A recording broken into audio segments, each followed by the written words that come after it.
Hello everyone. It's Heidi Loeppky with Shamaya Tantra, and welcome to Tantra Tuesday. As we know, Tantra has so many delicious aspects to it, of crazy orgasms and eating strawberries in sensual, delicious ways and feeling our sensations on our body constantly. And there's also this very philosophical side to Tantra. So I want to chat a little bit about that today. Hi, Justin. And I want to chat about how Tantra is a non-dual philosophy. So non-dual, it's like, what does that mean?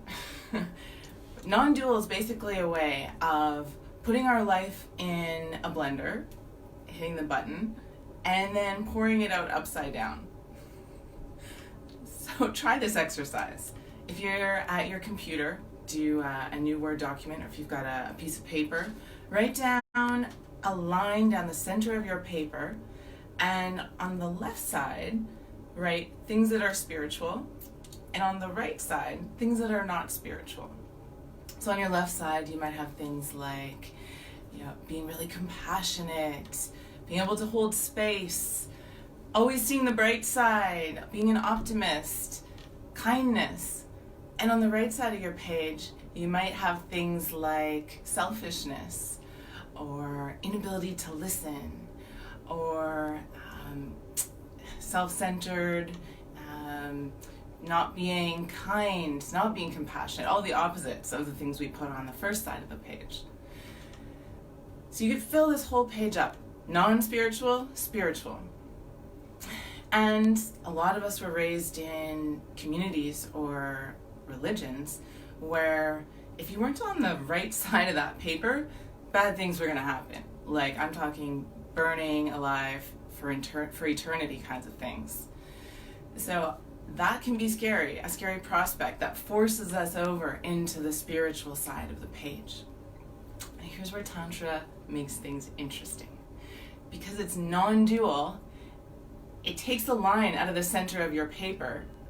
It puts all those qualities in a blender and says, this is what it is to be a spiritual person. A spiritual person has bad days. A spiritual person has jealousy. A spiritual person has anger, has desires, has sadness, doesn't want to get up in the morning sometimes. There is nothing on that paper that's not considered sacred in this tradition. One of the quotes that I adore says, I would rather be whole than holy. And this is like the mantra, this is like the motto of Tantra. I would rather be whole than holy. And so I challenge you to think about, what are the things that you would never want to be? If you've been practicing yoga for a while, if you've been doing self-improvement for a while, and are really committed to making the world a better place, I would bet that there's a few things that you never want to be. For me, I want to be a kind, loving, compassionate person. And so there's parts of me that I don't really like to show. I don't really like to show my sharpness. I don't really like to show my bluntness, my directness, my abruptness, perhaps my coldness, because I've decided those things aren't spiritual. I'm going to give you a visual. Imagine a huge tapestry with infinite colors of threads woven through it. And some of these threads are beautiful greens and beautiful blues. Hey, Isa. And some of these colors are ugly browns and snot-colored green threads. And each one of these threads represents a part of your life, an emotion, an experience you had, a relationship that you have. And those beautiful teal green threads might be getting a new job or meeting that person that you really resonate with. And those threads are so beautiful, aren't they? It's like, I want all my threads to be beautiful teal green or blue or gold. And then sometimes other things happen, like my pet dies, or I lose my job or my relationship. And the feeling there is like that ugly brown or snot green thread. And I kind of want to take a pair of scissors and just cut that thread right of the tapestry. I don't want that in my life. Just get it out however I have to. And that's the temptation, isn't it?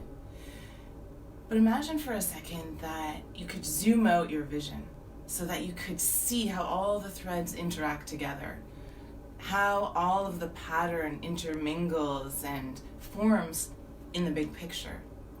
And if you could see that, then you would see how essential all the threads are to the patterns, even the ones that up close look really ugly. So this is kind of the visual representation of what a non-dual philosophy means. Essentially, it means there's no good category and bad category. There's no, these are the things that are sacred and holy, and these are the things that if you have any ounce of goodness in your being, you're going to stay away from. And why is this important? Well, it's been important because if you're on a spiritual path, it's highly likely that you're repressing parts of yourself. I have this, like I said, this sharpness, this abruptness, this kind of bitchy qualities. I don't really have access to those, but I know they're a part of me, and sometimes they come out in shadowy ways. Sometimes when I'm least expecting them, they'll come out, and I'll be like, oh my God, like, was that me? Well, welcome, shadow. Yeah, that's me and my shadow. And so if there's things that you don't think a spiritual person is, like selfish, I've actually shared a whole workshop on this concept and about how if you are determined to not be selfish, that's probably part of your shadow. And I challenged someone to do one selfish thing.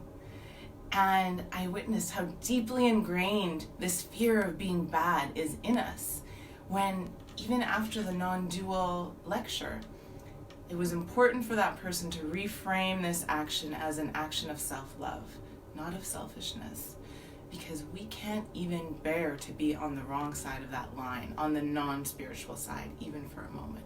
So my challenge for you is, whatever that part of you is that you don't want to be, that you try hard to pretend not to be, that you cover up, that you judge in others, whether it's being selfish, whether it's being cold, whether it's your anger, find a safe way, preferably in a Tantra workshop, but you can do this in your life, and you can do it in a way where you take small steps. And if you want help with this, reach out to me and I'll help you. Because taking one action where you allow that part of yourself to exist is what brings us to wholeness.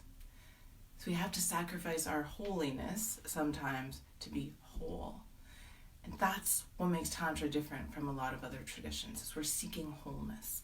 Because the idea is we have all these qualities in us.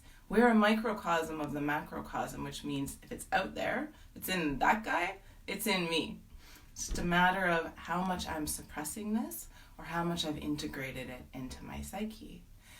And the cool thing is, once I integrate it, it doesn't have power over me anymore. So if I let my anger out in a really safe way, it's not that I become angry all the time. It's that I now have access to the good parts of anger. I know how to set a boundary now. I know how to protect someone. I know how to protect myself. I know how to move something forward. I know how to stop something that shouldn't be happening. So it's like this whole other superpower that I've gained. And it doesn't mean that I'm more of a loose cannon. In fact, it's the opposite. So this is one of these brave things that Tantra asks us to do, is to go into our shadows. So that's my challenge for you for this week. I'd love to hear from you if you have any, shares about this or questions, or if you've got an idea for a future video.